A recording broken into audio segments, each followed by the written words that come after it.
Betting for breakfast, March Madness Sweet 16 edition. We had half of the people go last night, half of the teams. Now we get the other half today. 4 games. We're going to break down each one of them. I'm Mark Drumheller. I'm here with Dave Gleckner and TekMunnee special guest today. Tek, very happy to have you. Hey, thanks for having me on. It's an honor and a privilege. I appreciate it. Awesome. Very excited to get into these matchups today. Dave, things definitely went our way yesterday. You know, we talked about the games all week. We hit them hard yesterday. I was 2-0. I was on 2 dogs. Oral Roberts came through for me. Didn't get the win, but was excited with the showing. Knew they could keep it under double digits. That ended up hitting. And then, of course, Oregon State, the Beavs, never let me down. They came through. What was your perception? What did you see yesterday? What went your way? What didn't go your way as far as the 4 matchups yesterday? Yeah, the dogs keep barking, and you just see it in this tournament, in this shortened NCAA season. It's hard to really dial in how good these teams are. Oral Roberts, obviously undervalued. They proved it. They weren't a 15 seed. Great pick on them. I had Nova. I just thought Nova's defense could have just limited Baylor, and they did 23 points in the first half, but Baylor did something so smart in the second half, scored their first 24 points all from inside the paint. They took it down low and played big boy ball and took over the game. So I lost that one, but I had Houston late, and I really liked Houston versus Syracuse. It was just a little bit of athleticism. I just thought that they were going to be able to go over the zone, and they did a little bit of that, but they also shot through it. So went 1-1 yesterday. Little Houston, little loss on Nova, but today I'm ready, man. Ready to spike it. Yeah, 100%. Dude, love Houston as well. You know, I had the plus 2,500 ticket for Houston to win it all. I hedged it with Gonzaga at plus 250. So if either of them can pull through, I'll definitely be in the money. But Houston, I like their matchup against Syracuse. I just thought that they could dominate the boards. You know, is Syracuse going to continue to shoot that well? Obviously, the zone is tough for any team. But you had Houston coming off a 5-day break, and I thought that was kind of key so they could have time to prepare a little bit more for Syracuse. It paid out. I didn't play that game, but Houston was definitely the side that I liked. Now, Tek, you were on Baylor yesterday, correct? You cashed in on the Bears? So there's a funny thing about that. I didn't have an official play that I usually share out on Baylor, but I had friends and family that did money line parlays with Baylor who don't really watch, right? So they're texting me. They're texting me like, hey, you gave me all this information. So I then hop on Twitter because I was out of town. I was driving back, and I got home. I'm out of town. I see Twitter by halftime, everybody's ripping their tickets up, or they're thinking they already won. Now, one thing I've learned from 2021, and I'm going to throw all the other seasons out because we're talking about this year, right? We're in March now, is that I personally, in my bets, if I have a money line or a -2, whatever, a favorite to win, I don't want to be in the lead this season at halftime.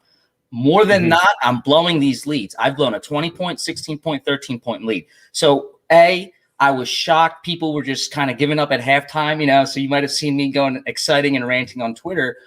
B, as I was making my case of that and sharing some information to friends and family, a lot of these people ended up betting money line at halftime without me knowing it. And I think it was maybe plus 110 or somewhere like that of value. So a lot of these people that I know on Twitter or personally ended up making a lot more money than they thought, which is why I ended up getting some tips from friends and family. So I did make money on Baylor, though I didn't have an official bet on it. But I did want to say one thing to wrap up some of your thoughts there is that if there was a post-game video that I did tweet out right after the prior Nova game, you saw Jay Wright right on the side of the court, and they asked him a couple questions. And Jay Wright mentioned, he goes, this Baylor team is the same team I played, I believe he said in a scrimmage or something, or a tournament, something like that, a few seasons ago.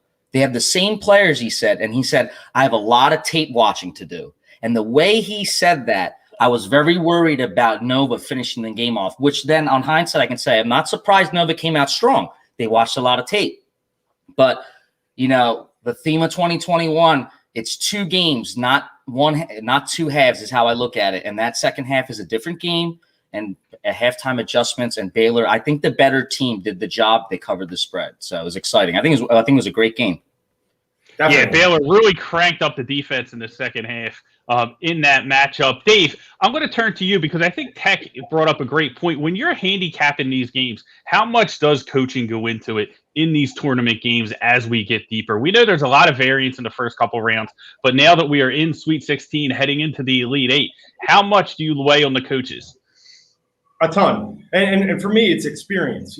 Have they been here? Have they been able to coach? Now, this year, and I'm going to go with a little what TekMunnee's saying too. I kind of throw it out a little bit this year in 21 because now you're not traveling to these big venues, these different places, and have to worry about all the things outside of your bubble that really do, good coaches prepare for. So normally a lot. This year, not as much. They're stuck in one place, not a lot of crowd noise, not a lot of fans. They can really focus on their team. And every coach at that level left in this tournament right now is good enough to make adjustments like Scott Drew did yesterday. So normally, yes, a lot. Now I take a little bit into consideration for sure. Yeah, one of the top stories I think of yesterday is Oregon State, the Beavers. A lot of hype going into Loyola, into that game because of their defense. One of the big questions with Loyola coming into the tournament was, hey, Ken Pom has them rated so high defensively. The defense is great. We knew that. How would it show against tougher competition? They go out and they beat Illinois, destroy everybody's bracket. Everybody's shredding their brackets now because Illinois is out of it. Illinois was a huge favorite. I think a lot of people had them winning the tournament, if not Gonzaga. And then, that was part of my handicap as to why I took Oregon State. Like, I just felt like they were very overvalued going into that game. They couldn't shoot at all. They couldn't score at all. It really hurt them down the stretch. But looking at the Beavers, they're a team that got hot right in the conference tournament, have carried it into the tournament, into March Madness. How far do you see Cinderella going? I mean, how far do you think this Oregon State team can go? They're one step away, so I think their max is probably Final Four, but they're one step away from it. I can see them getting there for sure. Yeah. Is it worth? Do you think that they have a shot to where they could win this whole thing, or do you still think it's going to be Gonzaga? Like, what team do we think could possibly knock off Gonzaga that's left in the field? Is it just them and Baylor at this point? 2-horse race? Bama. I think so. Bama's one team you got to keep an eye on. They're the best 3-point shooting team. They take the most 3-point shots. Any day that Bama gets hot like that, they could kill a giant. So that's one team. Houston, I just don't know. I just see a lot of offensive issues with them at times. So for me, it's Baylor or Bama. Yeah, and what's interesting is that you mentioned Bama. That's how we'll talk about this when we get there. But that's how I ended up changing my bets this morning. And I actually ended up pivoting to and putting more money and just putting one game, which is Alabama. Because when I went over the analytics, they're very efficient in almost all their categories. And I'll cover that when we cover that game. And it's scary to see how efficient they really are. They're good. Yeah, definitely. I mean, they're very good. But let's get into the games. Let's start with the first game. We will start with Creighton and Gonzaga. Heat Ratio Sports, check it in. Tremendous network that we're now a part of. Before we get into that game, everybody, make sure you subscribe to the YouTube channel. We're having great giveaways, so make sure you check those out. Follow Heat Ratio Sports on all platforms, as we get through this Final Four. But we are here. This is our home. This is where Periscope. We're not sure what's going on with there, so make sure you subscribe to the YouTube channel. We'll always be live there as well going forward. But let's get into Creighton and Gonzaga because I think this is a very interesting game, right? Gonzaga, the main question with them is can they continue to go undefeated? Can anyone beat this team? And when I look at them, I look at, this is a team that if you're going to beat them, you have to be able to play defense and you have to be able to show up and you almost have to take away what they do down low and make them beat you on the perimeter. They very well can, but I think that's really the formula to beating this team because they're a team complete. They can beat you inside and out. We look at the line, laying 13. Gonzaga is in this spot. We have a total at 158.5. Very big total here. We have Gonzaga. We know with Creighton, if they get hot, they can put up a ton of points as well. Dave, what's your initial thoughts on Gonzaga Creighton? You know what? I got to crack one for this. So listen, it seems really square to go Gonzaga. but I'm going to tell you why I will. And there's a lot that factors into this. But so far, Creighton, they got blown out by Georgetown in their conference game, came in, and they've actually had a nice kind of relaxing path to this point. They played the 12 and 13 seeds. They have shot the ball very, very well, led by Marcus Zagorowski, excellent shooter for Creighton. But when you look what they start at center, they start a 6'7" kid at center. His name is Christian Bishop. We know what Gonzaga has down low because Drew Timme showed up and dropped 30 on Oklahoma last week. And he was a problem all day, shooting 9 for 12. He even had 4 assists going on. So you're right. It starts inside for them, and it's going to then stretch outside the Suggs and Kispert. And this team's going to score 85, 90 today. Can Creighton keep up? I don't think so. I just think this is where the end of the road hits. I'm nervous that it's a square pick. But for me, I can't go against Zaga. I didn't go against them the first 2 rounds either when it felt square. So I like the Zag side. I like the matchup down low for them to exploit that and then really open things up outside. Timme, almost 7 foot against a 6'7" guy with all the moves he has, they're going to have to double. It's a problem. Yeah, definitely. I really think it is. And I think, you brought up a great point. Like, Creighton's road to get here, not that tough, right? So this is a huge step up in competition for them in a big spot. Tech, how do you see this game unfolding? So it's funny he mentioned that it might be a square bet. So that's how I started the analysis. I said, let me find a way to convince me that it's not a square bet. And that just started happening as soon as I started looking at what's going on with their schedule and their analytics. So right off the bat, it's obvious. Gonzaga started the season. They're beating Kansas by 12. They're beating West Virginia by 5, which by 5 doesn't sound a lot, but this is the second or early in the season. The teams are just getting adjusted after what's been much of a exhausting and a unique COVID time, scheduling practices. Things are different. So that early games of the year stick out to me. Then they go and beat Iowa by 11, where Garza had 30 points. And I can't believe the second gentleman's name. He had 25 points. They both had 10 and 9 rebounds. So Gonzaga consistently were playing uptrend and playing competition. Now, the thing about the COVID scheduling that sticks out to me, and this is going to be a theme that I'm going to bring to the table, is that one thing I noticed that I keep an eye on is if a team plays a back-to-back or a team that plays another team twice this year and beats them consistently. So you get that out of Gonzaga, for example, against BYU, against San Francisco. Now, San Francisco, you may laugh, but when the season started, San Francisco was a pretty strong team, and they were covering spreads, they're impressive at times, and they started just a very downhill path. So when I just look at how they've played, I like the competition they've played. Now, here's where I get into the analytics, and I had to find where's the advantage that Gonzaga has, or where's the obvious weakness that Creighton has. And what worries me is this: when you're playing a team like Gonzaga, is the offensive rebound capability by Creighton. When I look at Ken Palm ratings, they're at 24.5%. That's down at 259th in the league. It's not good, especially when you're going against a team like Gonzaga, who's 22.9%, top 18th when they're looking at rebounds on that same stat on the opposing end. So it worries me that they're not going to get rebounds potentially when you just look at that metric. The other one is Creighton has low free throw attempts at 26.2%, 302nd in the league. So if they don't get that many attempts, offensive rebounds and a lack of foul shots worries me a bit there. And then if they get to the line, they're only 64.3% efficiency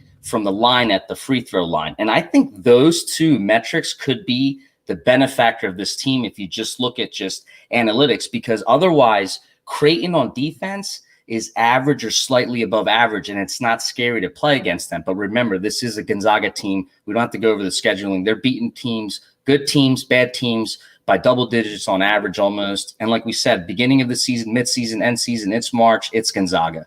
And the metrics to me, just to find it, point towards Gonzaga. Now, I will say this, Creighton, during the season, I've mentioned this a lot. It's like they rely on the three. They have to if they really want to blow teams out. So that 13 and a half number weirds me out. I'm a math guy because 3 times 3 is 9, 3 times 4 is 12. Maybe by 12, maybe by minus 12. Look, it's only juice if you lose. That's my opinion. So I think Gonzaga all the way. I just think it's too much of a powerhouse to contend with for Creighton. Yeah, definitely. I think I'm right there with you guys. I'm laying the points with Gonzaga here. And one of the main things that stuck out to me when on Selection Sunday was I felt like they gave Gonzaga a pretty easy path. Considering that they were an undefeated team, the way things shake out, and I think you're seeing that now. Sweet 16, a team like Creighton, and when you talked a little bit about it, Tech, as well as when I look at these big favorites, it's what is the blowout potential here? Do they show the ability to consistently blow teams out, to be able to extend leads? Because you do have a team that might not be very good, but they could be very good against the number. And that's something that you need to keep an eye on. But I think Gonzaga has shown that during the season. I think West Virginia was the only team to play this Gonzaga team to single digits throughout the entire season. Right.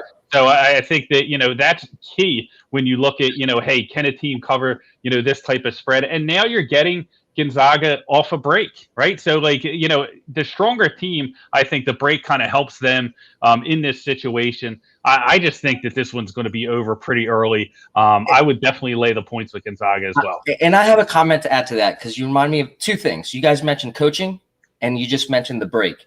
Now, if I'm looking at just analytics and the way, and we've watched these games, Creighton, it has a very high three-point attempt, and they're efficient at the three. But remember, Gonzaga is actually strong at attempts when it comes to allowing attempts at the three. So if I'm relying on coaching here and analytics and making adjustments because I've had time off, I'm coming to my team and I'm saying, let's pull out our guns. We're going to stop them at the three-point line. We're not even going to give them attempts, and then come play us at our pace, at our game, and the way we run the show.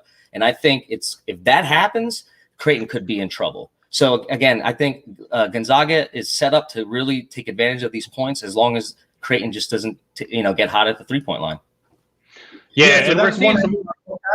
I did look at that too, Tech, and I talked about Gonzaga's offense, but on that side, their defense, their one area, if you would say they have a little weakness, they're 106th in the nation in three-point field goal percentage on defense, not attempts. You just made a good point. Right. They tend to, they don't allow you to shoot the threes, but when you do finally get them, they are 106th in the nation in three-point field goal defense. Austin Reeves had a good game against them, Oklahoma. I think he dropped 27. So the key here will be the Zagorowski. If they can just dial in, they know he's coming. Dial him in, limit his attempts, let the other guys try and beat him. I'm with you. I think Creighton puts them up. They're 20th in the nation in three-point field goals made. Just limit them. I'm glad you mentioned that stat because that's critical. And that also correlates to why I'm nervous about 13 and a guy like me would pay for 12. Yeah. Because if the team's slightly efficient, again, the metric of 3, you're looking at a 12 number, if that makes sense to some people. So I might buy some points there, but I still go with Gonzaga. Great point. I think we can all agree on the Zags. Let's look at the total real quick before we move on to the next game. Opened up at 158.5. Has pretty much stayed there the majority of the week. Bumped up a little bit today. You can see it at 159 in some spots. Do you guys have anything on the total? Me personally, not playing the total, but just for the audience out there, if anyone is playing the total, drop it in the comments. We'll definitely talk about it. But do you guys see this as an over and an under game? I don't have an angle on the total to buy. The more I think about it, it may be an over game to me. If that three-point efficiency starts sticking out and the pace were to pick up a bit, I think it could lean towards the over. But again, it's hard to say because it really relies on what type of Creighton team shows up today. Perfect opportunity to live bet this, Steve. I think this is the perfect opportunity to live bet because we're going to be able to tell very early what type of Creighton team we're going to see today. So the total might be something that you want to play live. Idea. I agree. I think team total Gonzaga, I would probably lean over, but the blowout potential is what scares me in an over. I still got that bad taste of Creighton Georgetown in my mouth. I think they got beat by 30 or 40, and you can't get to an over if the other team's not scoring. So, yeah, I'm with you guys. I don't have a lean, but it might be a perfect live betting case. Right.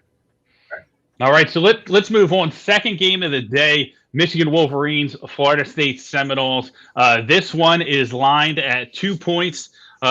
Florida State getting the points. It's moved to 2.5 in some spots, total 143.5. Michigan was a team that everybody was on before we got to the conference tournament, before they ran into the injuries.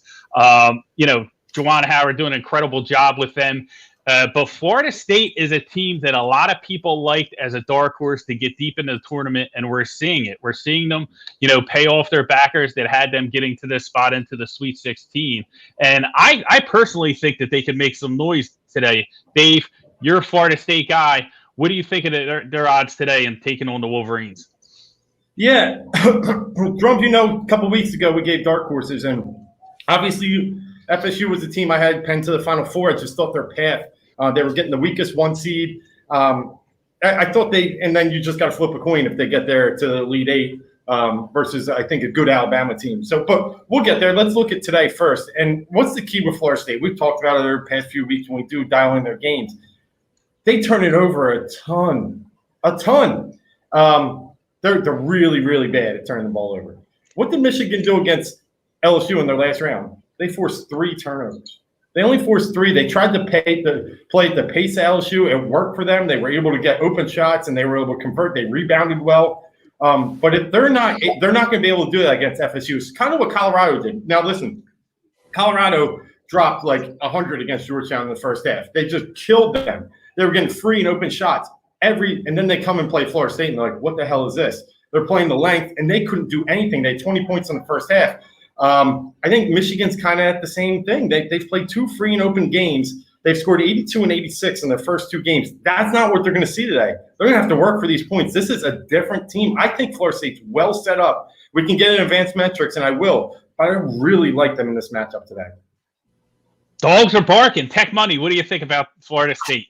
I agree with them. And one thing that always sticks out to me with Florida State, and it sticks out with maybe 3 teams in the NCAA, is this team has size, but they know how to play with it.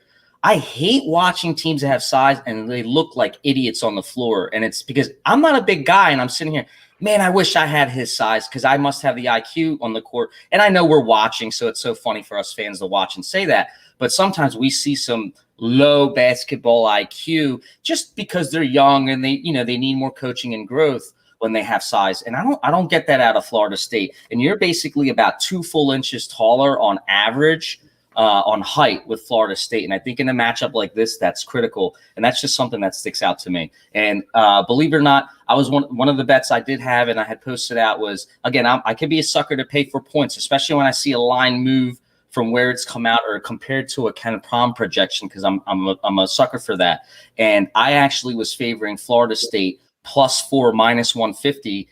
I know it's juice, but I loved it. But to be honest, +2.5, +2, I'm still taking it. I actually like money line. You're not going home with a tie today. Someone's winning this game, and everybody's fighting to win the game. And like you mentioned, we can get in the analytics. I've taken a lot of it down, but I think size, knowing how to play size, is a big factor. And you mentioned, I think they only had Michigan only had 3 turnovers that one game against. Forced 3 turnovers. They only forced 3 turnovers, right? And would you? Quick question, and not even. Would you want to see more?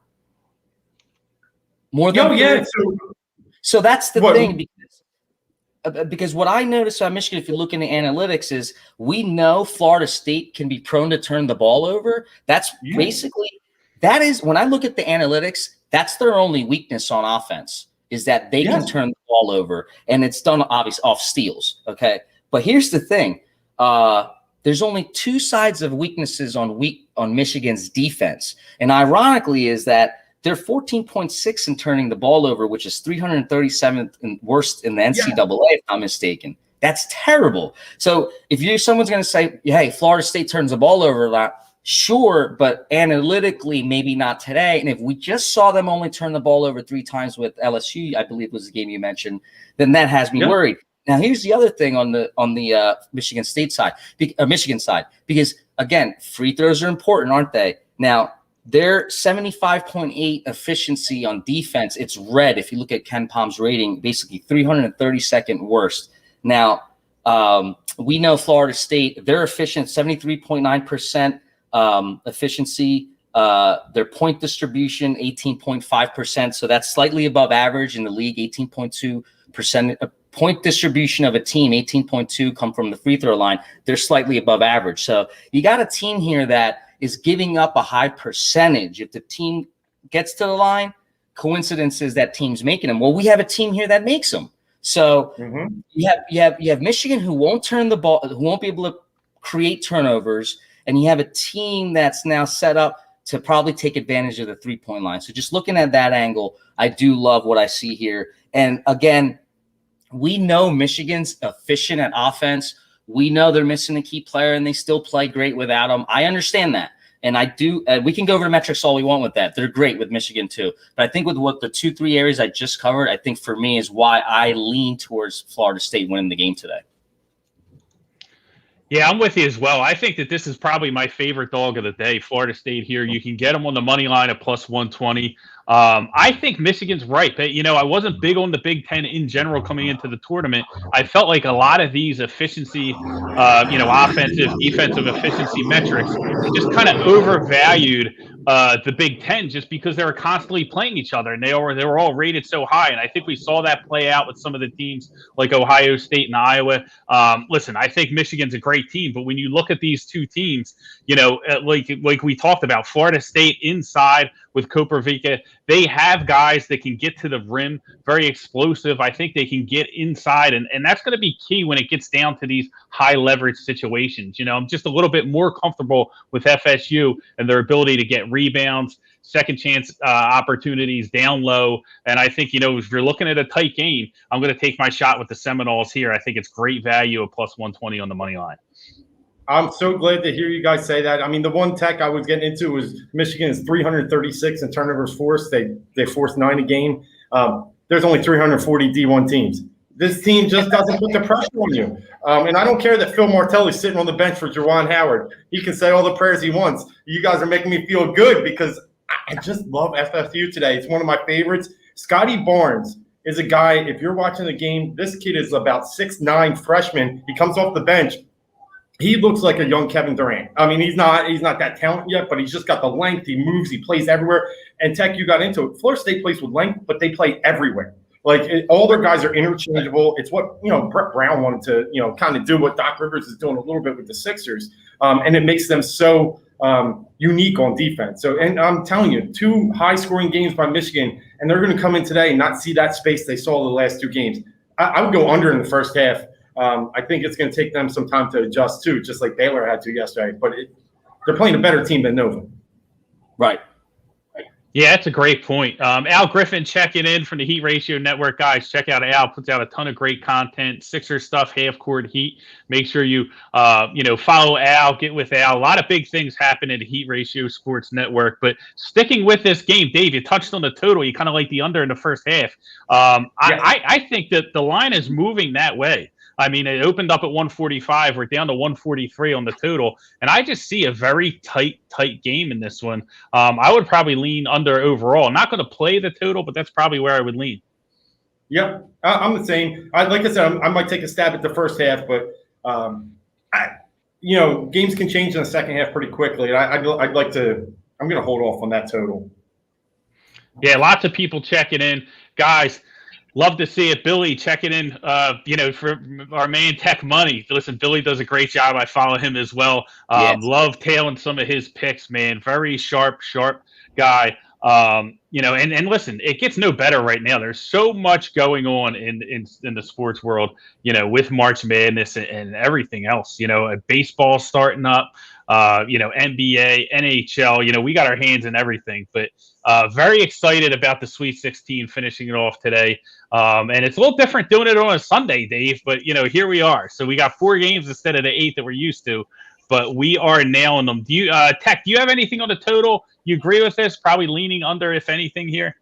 For the total, I might just want to see how it is live now that you mentioned on the other game, because a lot of these games we have an idea going in, but it's so much wiser. When we expect it to be tight. So I might check out the over-under live. I do want to mention something that favors why I also like Florida State is that there's something known, and again, from Ken Palm, is the 2 foul percentage, 2 foul participation. So which teams actually get a player that get 2 fouls and then he's on the bench? And you have you got to remember Florida State has a good bench because they play through their bench. 39.4% come from the bench in minutes, and that's 25th in the league. And basically, from what I understand, that 2-foul participation for them is low. So not only will these guys play through, if they get to foul 3 or 4, they're going to bring somebody in that, we know what Florida State's been doing. If you're seeing that they get bench minutes, you have to assume the bench is good. So I just think overall that favors them too. So size, height, bench, and just playing that. And again, I don't want to totally discount Florida State. There's slight, if you have to nitpick, again, like Michigan, they may give up some percentage on the free throw line. Sometimes if they play good sized teams, there's a problem grabbing those offensive when the other team, when they're on D, getting rebounds, but it's nothing that I'm scared about. So I think for me, the best bet of the game is Florida State. And if you want value, the money line, taking the points is great. Over under, I'm looking at live. I'm going to have to watch that live. Perfect. Yeah, Lance, perfect. Great point. They do play 7, 8, 9 deep, and Michigan's now a little thinner with Isaiah Livers out. So great point in the 2 fouls. A lot of people say don't go to Florida State. They don't get the greatest prospects because they tend to play only like 20 minutes a game. They just play their players a lot. A lot of their players a lot. So, but this kid, I'm telling you, Scotty Barnes is the highest recruit they've ever had. So it's going to be interesting. They're starting. Leonard Hamilton is a Hall of Fame coach. But we can have a debate for that another day. I know we got 2 more games. Livers is out, and that's the thing. Florida State has 7 nationally ranked players, and now Michigan's down to 5, if that matters. Yeah. It definitely could matter. It started at 3. Started at 3. Yep. So it's moving the right direction. We're with the market on this one. It's going to be a fantastic game, and this is the early game I'm more excited. Obviously going to watch Gonzaga, but I think that one's pretty much a wrap. But I think the Dogs are going to be barking in this second matchup with Florida State. Absolutely love it. Love that play. So we're in agreement so far. Let's get to the third game because this is, out of all the games on the board today, this is the one I've been going back and forth with. I'm not going to lie to you. Roll Tide, Alabama, and UCLA. 6.5, 145.5 is the total. This is a game that opened up at 5.5. Bama money coming in has pushed it to 6.5. If you like Bama, you might want to jump on it now. Tech, I know Bama is a team statistically, with the advanced analytics, a team that really caught your eye. Yeah, so that's funny. So I originally started with the first official bet I gave out yesterday of Florida State. I was buying points. And then there's another bet we'll talk about later. And then this morning, as I'm getting through the analytics for the show and finalizing things, I already knew that I like and respect UCLA's defense, right? I've watched them. I'm one of those guys that ended up watching the Pac-12 more than not because they're on the East Coast so late and I just have time to watch it. So I already know I like the way UCLA plays D. So when I opened up the Ken Palm analytics, I like to start doing homework. I'm expecting to see this setting of numbers and this color coordination that's going to stick out to me. And I didn't get that. And what I got instead is a team that actually is average when you look at analytics on the defensive metrics or on some areas slightly below average. That is very confusing to me because that does not align with what I thought I saw. What I thought I've been watching for some of these UCLA games. And I'm talking about going back to January. So when I then just take out the biasness, as we all should, and I start digging into the numbers, that's where I ended up and did something crazy. I ended up paying because I didn't have much more time to look at it, and the line's moving like crazy. And I don't like to follow where money's going all the time because I'm one of those guys that believe just because there's money somewhere, that doesn't mean there's brains there, right? So anyways, I bought points and I ended up paying for -4 Alabama. But the key reasons here is that Alabama just sticks out on offense. They're extremely efficient to me. And let's see here. So some of the metrics that stick out now, when UCLA on defense, the areas that I thought that I didn't expect to see is 17.5% turnover. So they're actually not creating turnovers. So if you think a defense is hot, you would expect them to be creating more turnovers. And I'm not seeing that. That's 260th in the NCAA from the defensive side. So that shocked me. I would have thought that we would have seen them above average. The other thing that's worried me a little bit, again, to correlate that number, they're not creating steals. So they're also, if they're letting teams at the free throw line, they're 73.8% of the opposing teams are making their 3 points. And you have Alabama that's slightly above average, just barely, but slightly above average with 79.7% 71.9%. So when I just start nitpicking at a few things, we already know, I don't want to waste time on it. We already know the strengths of Alabama's offense, the 3-point percentage, 2-point percentage, free throws, offensive rebounding. All their numbers look good. So we don't need to really dig into that. And on the weakness I see outside of me saying all the numbers for Alabama look good is if you were to go dig in, they're a team that has been blocked a lot, but I don't see a team like UCLA making that a problem because, again, analytics show they're on average with that. So that's another area I thought I'd see higher than average. So the other thing that sticks out to me is Alabama has an extremely high 3-point attempt at 46.7%. So I don't want to waste time because this game has me jumping around a lot of analytical. Like I had to start comparing a lot of things. But when I just start, the more I compare, the more I say that Alabama is just too strong and efficient in areas where UCLA are just average or slightly below average. And I think a team like Alabama can just take advantage of that today, this deep in March. And I think that's why I favor Alabama. And I think that's why the line's moving. I think some of the folks that are really digging into this are seeing maybe that, UCLA does feel like a very hot team on defense. They can trap people when they're moving around. But when they start really digging into it, this is Alabama Crimson Tide. This is a team that's efficient. They know what to do, and I think they can get the job done. Yeah, I had Bama going to the Final Four in my initial bracket. Dave, UCLA, the Bruins are a team that we've won some money with this tournament, though, and I think that's why I'm kind of back and forth on this one myself is that, UCLA has been so good to us, but now they're running into, what is definitely going to be their toughest test yet in Alabama. How do you see this one playing out? Yeah, I mean, and Tech, you do like I do, right? You look at the areas that you've seen the teams play, the strengths, the weaknesses. We've already talked Alabama shoots the most threes in the nation. So what's the first thing I do? I go look at UCLA's 3-point defense. 216th in the nation. That's not good. It's average to below, as we already said, 340 teams. So scares me a little bit. Bama's going to get their threes, and they're going to make them. And then you look at rebounding. Bama loves to crash the boards. They're 32nd offensive rebounds. You put up a lot of threes, there's a lot of, non-traditional loose ball rebounds, and Bama seems to grab them. They're 32nd, like I said, in the nation. UCLA is 194th in defensive rebounding, so they do let up the offensive rebound. So the two areas I do have a lot of concerns. Bama matches up really well with UCLA, but there's a little bit of magic to it too, right? And you start to look at what UCLA started to shut down Michigan State in the second half. They did. Abilene Christian scored 47 against them in the last game. I know it's Abilene. I know it's not Alabama, but they have started to dial in. And what Tech said, seeing his eyes, he thought he'd see a good defensive team. They have improved over the last few weeks here. They're a good enough 3-point shooting team. They get to the foul line. They shoot the foul shots well. Bama fouls a lot. So in that essence, I'm going to take the points here. My metrics show that Bama really does.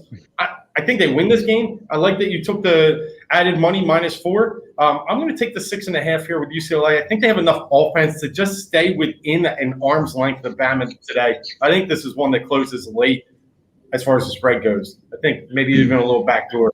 I hate predicting backdoors. I would rather bet Bama, but something about UCLA and the way they've been defending lately and how they're scoring, I think they can stay close.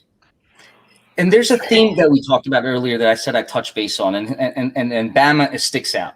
In the COVID season, when these guys are playing each other, if you beat the same team twice, I keep a note of that. Because you're not getting a lot of that this year. Bama beat multiple teams this year 2 times. So that's just a strength that sticks out to me. And don't forget, they beat Maryland. Maryland has stellar defense. They know how to play with that defense. And I think it's impressive that they beat Maryland. And just on eye test, I think if you beat Maryland just the other day, you can beat UCLA just in the same format. Because I think, like you said, Bama and UCLA, even size-wise, they're at the same height on average. So you're matching up even in that angle very well. But I just think when I start really nitpicking at it, I think Bama, even just being able to take care of Maryland, taking care of teams 2 times in the COVID season says a lot. And that's why I still favor. Now, people may laugh that I paid up for -4, and I truly understand it. Again, that comes into the betting world. I ended up, there's so many games I like today, so I just wanted to be on one. So before I bet a 6.5 or a 7 and then lost by a point or 2 because I pivot off of something else, for anxiety and to be able to kind of sit through the day, I paid up for the -4 thinking, even if I'm wrong, I think Bama can win by 2 buckets or at the foul line. Worst case scenario, but I think I'm with you there.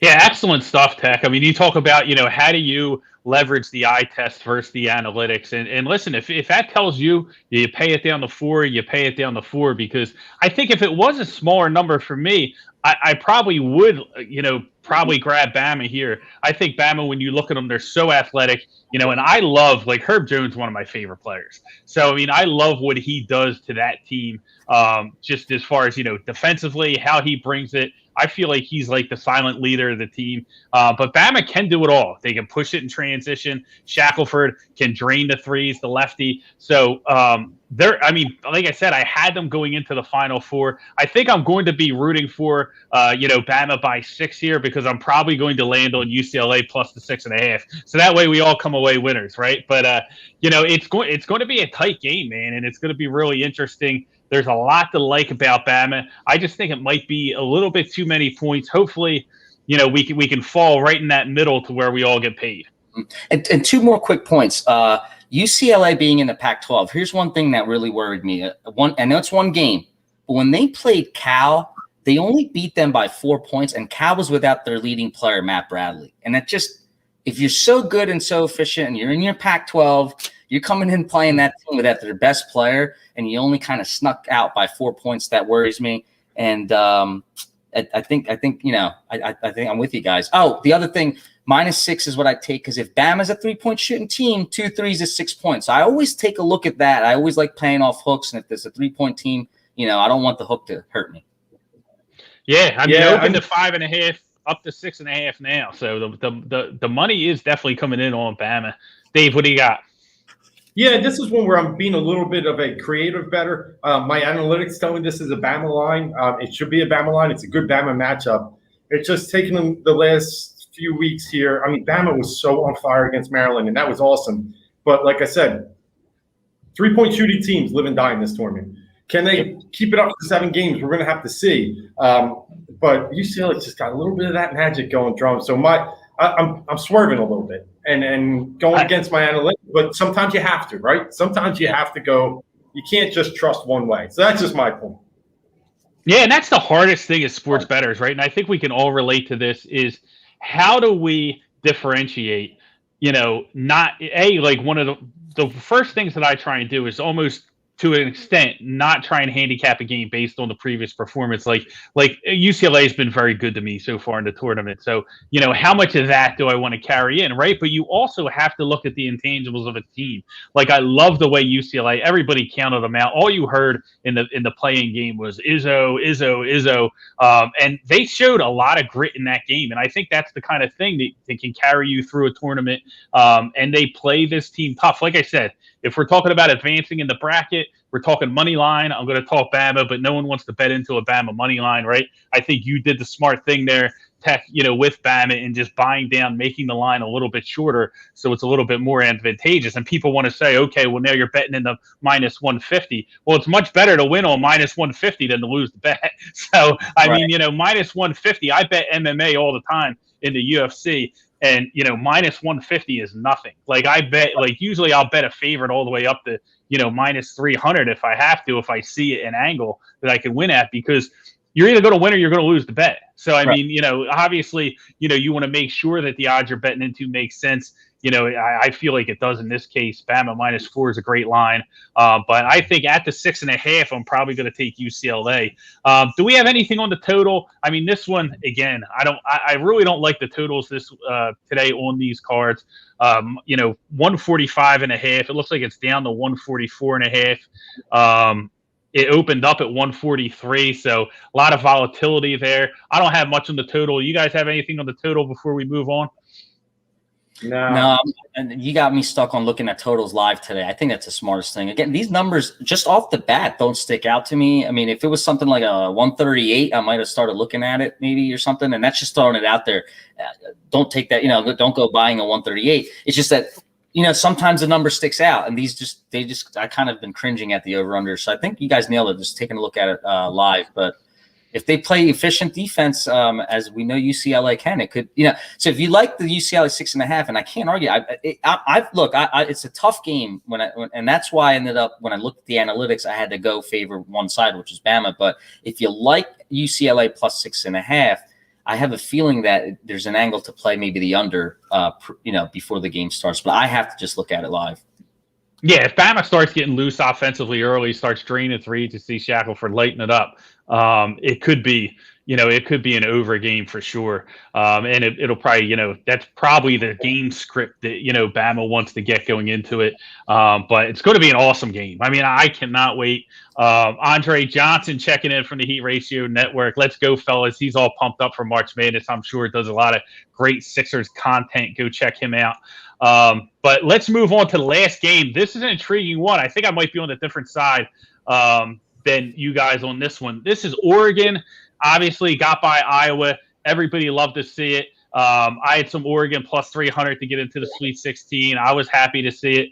Didn't have to play the first round game, so that was really much all we saw of the Ducks. And then they're taking on, USC Trojans. This line is at 2. Opened up at 1, has moved to 2. Oregon getting 2 points here, and we have a total at 138. Tech, I'll start with you. How do you see this one playing out? Little Pac-12 matchup. Man, I'm actually really excited for this game, and I've been going back and forth all week. I first started the week thinking I love USC this weekend. I think the Mobley brothers are going to show up and do their magic. And then I remembered how much I actually do like Oregon, and I'm discounting their recent performance. So this is a tough game for me. I did, if you're starting from the beginning of the show, if you remember, I had 2 bets that I pivoted off of and then ended up buying points for Alabama, but it was Oregon plus 2 is what I had for today. And it's a tough decision. I just think a few things. I do think they match up well. I mean, Oregon is 10th offensive. When you look at those Ken Palm ratings, the offensive efficiency, adjusted efficiency, so they're 10th on offense. USC's 5th on defense.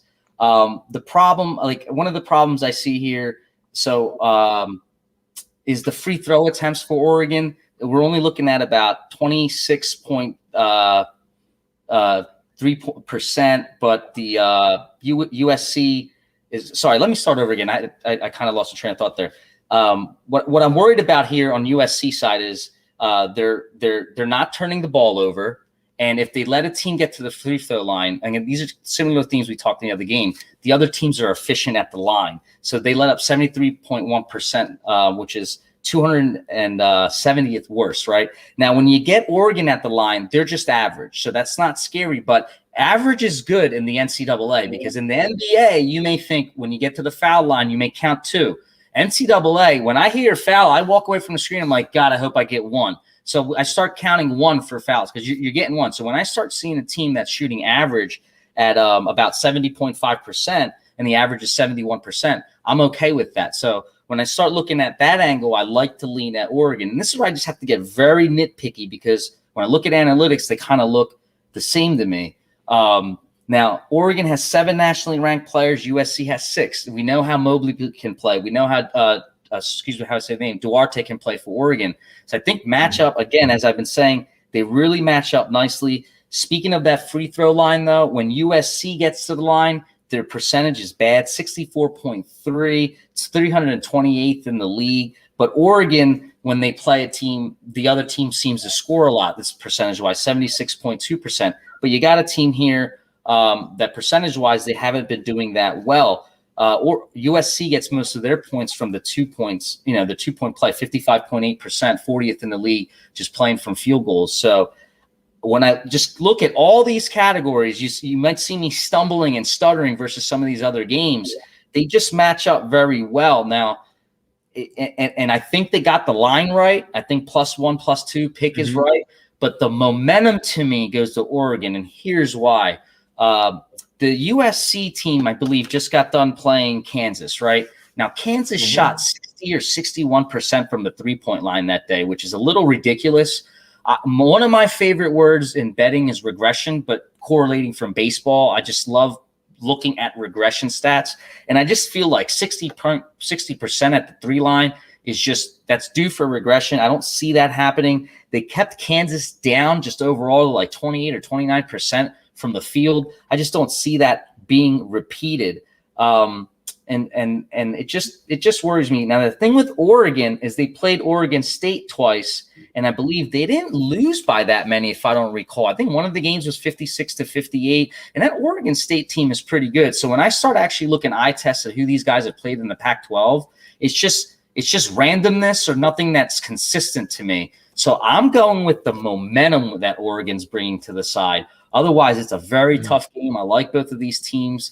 Again, like I said, they've been hit or miss all year with the type of performances they play. They show up or they don't show up if you kind of go back and look. So I don't have like a strong favorite. But I think Oregon somehow gets the job done today. The momentum's on their side. I love it. I'll go over, and you talk about momentum. They're 6-1 in ATS in the last 7. So, I mean, they are playing well. You know, Oregon is, and we know USC is. Let me just ask you guys this question, right? Because this is where I look at this game. USC beat Oregon 72-58 back on February 22nd. They were 3.5-point favorite in that game. Mm-hmm. They all rebounded on 39-26. They manhandled them, right? They beat them up.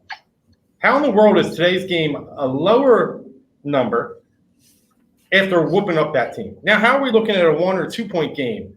I mean, it's telling me Vegas knows a little bit of something here. And they know what you're talking about a little bit, Tech, here, where the matchups are actually pretty good for Oregon, even though they got smoked the last time they played USC. The Mobley brothers, we all know they're great. Evan's probably going to go, if he goes to the NBA this year, he'll go in the top 10, 7 foot. Just great, right? Rail thin, though. How does he show up in this game and really make an impact versus an Oregon team that shoots the three-pointer? Evan Mobley, he scored 11 points in the first game. That's great. He'll get a couple down there, but he doesn't impact the game against Oregon as much as you would think. Oregon, I mean, they're sitting here in 80th in the nation in the amount of threes they take. That's a little skewed because not everybody played the same amount of games. USC is 177 three-point field goal defense. So they're going to light up the threes. Oregon gets hot. Chris Duarte, he's up for the Naismith Award, one of the best shooting guards in the nation. I just like the matchups in this game. I really like I think Oregon's going to come in with a little chip on their shoulder. Everything's talking USC. USC smoked Kansas. I love the regression talk, too. That's one of those where, everybody's probably going to be eyeing up what they saw last. I like Oregon as well. Yeah, I'm on the other side, man. I'm with the Trojans here. I think that it's going to be a great game. And the best part about this game is this is the night game, right? This is the 9:45, the Pac-12 game. This is going to wrap up our day. But I think I am leaning Trojans. When I look at these teams, I just think that they're going to use their side. And maybe I'm outsmarting myself because, Oregon is a team I think that's getting a lot of credit here because they historically do very well in the tournament, right? I think they're getting a lot of credit because they knocked off Iowa. But Dave, as we talked about a million times, Iowa to me was disgusting coming into this tournament. Yeah. I didn't think they played any defense at all. I thought they got way too much credit for playing in the Big Ten. I expected them to go out, if not first round, second round. I had Oregon taking them out my bracket. So none of that surprised me. So I don't give Oregon any extra credit for that, so to speak. And I just think that if USC can slow this game down and use their size, win on the offensive glass, if Oregon's shooting the lights out from three, it's going to be Oregon, right? There's nothing you can do about it. But I really think that this can end up being a grimy, gritty game that they can slow down a little bit. And if they can win on the glass, I think they can pull it out. I think USC is a team that a lot of people are kind of underestimating just because of Oregon's success historically in the tournament. And listen, Oregon's fun, right? Like, let's be honest. Every year, they're a ton of fun. Everybody likes to bet Oregon. But I think you guys bring up great points. And I don't know if I'm overthinking myself in just trying to fade Oregon here because I don't want to do what sometimes I fall into the trap of. And what I might be doing with UCLA is a team, they paid me out well getting here. So do I continue to ride them? Maybe I'm trying to fade myself in a sense, but we're going to find out tonight. But I like USC. I'm going to take USC in this one. I'm going to go with the small favorite here with the Trojans. And Mark, this is why this game became so tough for me, and I ended up pivoting to just following how I correlate my analytics and putting the money on the thing. The angle, 4 inches taller than Oregon, and they're the second tallest team in the NCAA by size. So that does favor what you mentioned by you want to and expect USC to take advantage of the boards. Well, they have the size to do it. So if that's your focal point, I mean, you get the win there. And that's why I love this line being where it is. I wish they would just make it a pick 'em, right? And just let everyone have fun tonight. Well, I do too, because I'm on USC, so I wouldn't mind to pick them. Yeah. And I mean, again, my point, they smoked them. They won the boards. They were 3.5, and now it's down to 2. Like, this one's just telling me something. Right. The same way that I analyzed USC versus Kansas. USC was a favorite versus Kansas as a 6 over a 3. And it was just one of those where, sometimes it just tells you a little something. Now, I will tell you this. I'm also maybe betting a little bit with my heart, too, Drums here. Mm-hmm. Oregon versus Chicago would be one of the top 3 tournament games you could have gotten. And I'm looking forward here. I'm saying if I can get that game on Tuesday, oh, man, I can't wait. So maybe it's a little bit of hope, too. But I do like Oregon. Yeah, absolutely. It's going to be a fun game, and if Oregon gets through, I mean, they're always fun to watch. You know what I mean? But I don't know. I mean, we'll see. We'll see how it plays out. But we agree. Well, we sweep the first 2 games, right? Both on Gonzaga, both on Michigan going down to Florida State. And then, we're a little mixed on the other 2 games. I got USC, you guys got Oregon, and then we got UCLA, and Tech's got Bama at the -4. We're hoping to hit that sweet spot at 6 so we can all get paid. Yeah. But it should be a tremendous day. And I can't wait. I mean, I can't wait to get to the Elite 8. You know what I mean? I got that, Houston came through for me last night. I got them with the ticket to win it all. So hopefully, they continue to win, but it's going to be an exciting tournament. Can't wait to break it all down. But before we get out of here, at the end of the show, we always like to give our 3 plays. We go across all sports. We get down on every sport. Dave, I'm going to kick it to you. Why don't you give something for the audience? You know what? My thing's loading real fast, Drums. Why don't you hit it real fast? I got my last line coming up. Yeah. I'll start. No problem at all. So I'm going to go FCS. This is a game that I didn't initially bet on my card, but I did get one canceled because of COVID, Youngstown State, that I really liked. Today, I'm going to go with Jacksonville State -10.5 against Austin Peay. Jacksonville State is a team that looked a little bit sluggish in their opening spring game, ended up getting the win, but they've looked better and better each week. And when you look at the common opponents between these 2 teams, Jacksonville State, definitely the far superior team. They have blowout potential. They can definitely win this game by more than 10.5. And Austin Peay is more of a team that looks very impressive against bad teams. But when they get that step up in competition, they really start to struggle. I think we're going to see that today. I'm going with Jacksonville State -10.5. Now, Tech, I think you had a play in the NIT. Is that correct? Yeah, and you know what? I'm not sure if it starts at noon in a couple minutes, but I like Memphis. The line opened at -4. I think it moved to 5, so I'd pay for 4 because I hate when things move, and I didn't do homework more than that. But here's why. Memphis just played Houston twice. Yes, the Houston that's kind of good that we've heard about, and they've only lost by 2, 74-76, and then 67-64, and in March. That says a lot. That's why they blew Colorado out the other day.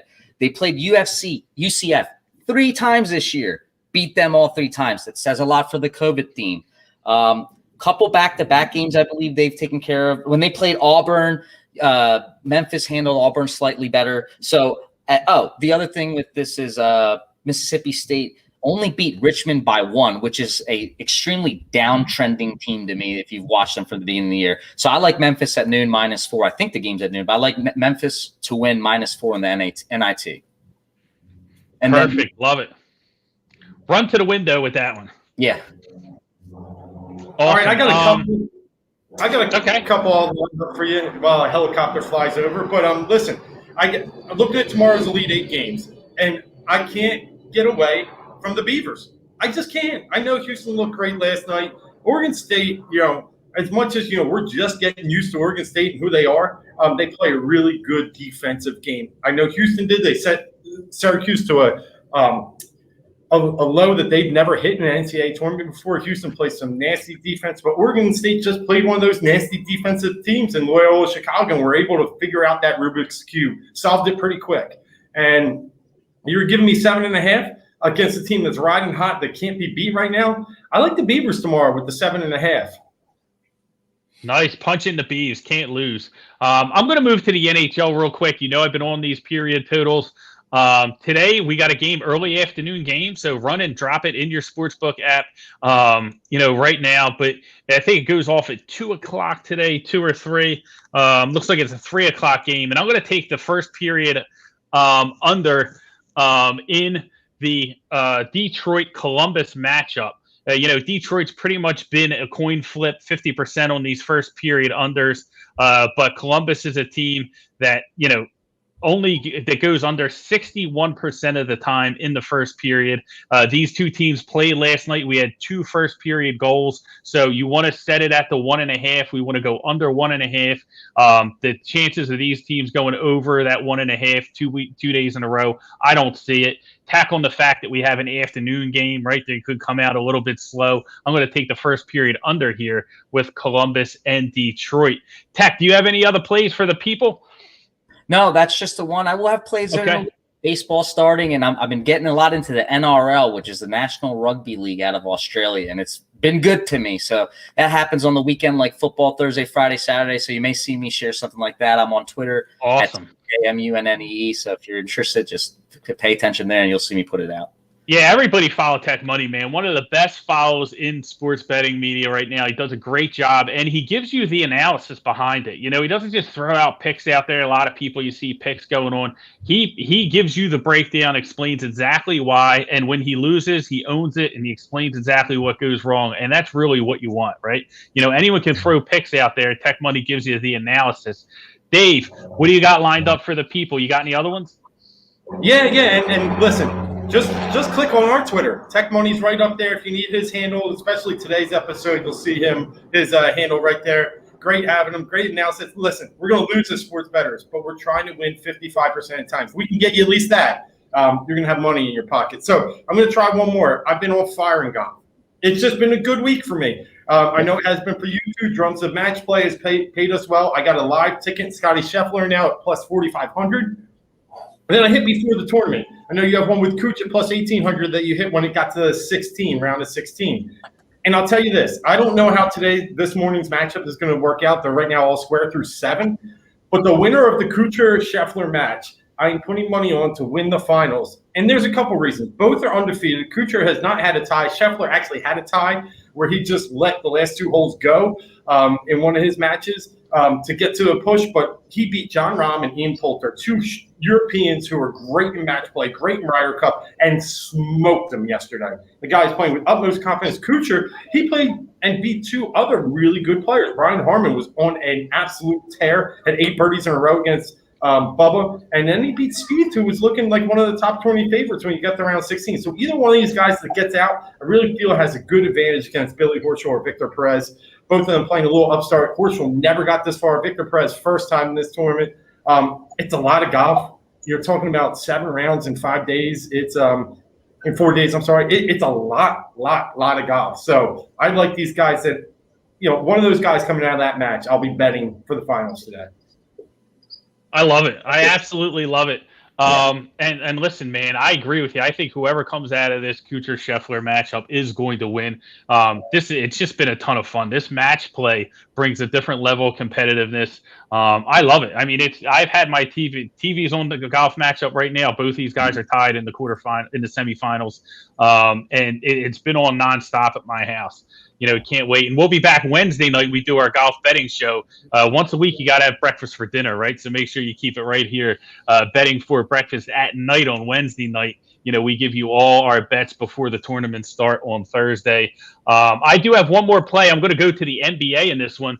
I'm going to take this one starts at 1. So we got to get on this. We got to get to the window quick if we want to place our bets. But I'm going to go Phoenix, Charlotte. I'm going to go with the under here. I'm going to play another total to 220.5. You look at these two teams, right? We have a Phoenix team, traveling to Charlotte, playing an early game, right? And these two teams have been playing to the under almost all the time lately. If you look at them, at the last 14 games combined, 11 of those games have been to the under between these two teams. So these are two under teams playing at a weird spot in the middle of the afternoon. You got one team, on the road, from, different time zone traveling over. So I'm going to play the under there at 220.5.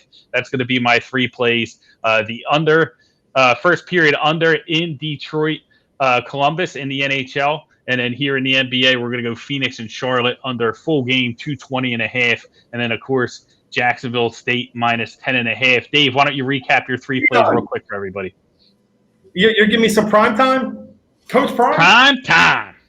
That's right, baby. I always love me some prime. Yeah, I gave 2, Oregon State plus 7.5, winner Chef Cooch in the final. And I'll throw a third out there tonight. You're having a little fun in the NBA. Lakers minus 6.5 over Orlando. I don't even know if they have 5 players now after the trade deadline. So Lakers favorite against anybody. They're terrible. I like the Lakers in that one, and it's up to 6.5. So that's my 3. Nice. Like a little late night action, 10 o'clock. That's the old. If Oregon UFC isn't going the way you expect, you can just put a little splash on the Lake Show tonight. Love to see it. But guys, had a tremendous time. We got to wrap up here. We're a little bit over an hour, but TekMunnee, really appreciate you coming on, man. We got to do this again very soon in the future. Yes. Awesome insight, awesome analysis. Dave, we got to keep the winning going, man. We've been on fire lately. Let's keep it rolling. We'll be back Wednesday night for the golf show. Everybody, this is important. Periscope shutting down at the end of the month. We're not sure what Twitter is going to do with their live platform. Make sure you go to YouTube, subscribe to Heat Ratio Sports Network. All the shows on the Heat Ratio Sports Network are on there, including Betting for Breakfast. You can find us really easy on there. But make sure you want to watch us on YouTube, interact with us on YouTube. Listen, I know your kids are on YouTube, right? Get the kids off YouTube, get on YouTube, make some money, right? Betting for Breakfast, Heat Ratio Sports Network. Love to see it. Guys, we will be back next week. Hopefully everybody has a winning Sunday. Usually we do this on Saturday. We say a winning weekend, but hopefully a winning Sunday and then a winning start to the week as we get into the Elite Eight. Thanks for joining us, and we'll see you guys next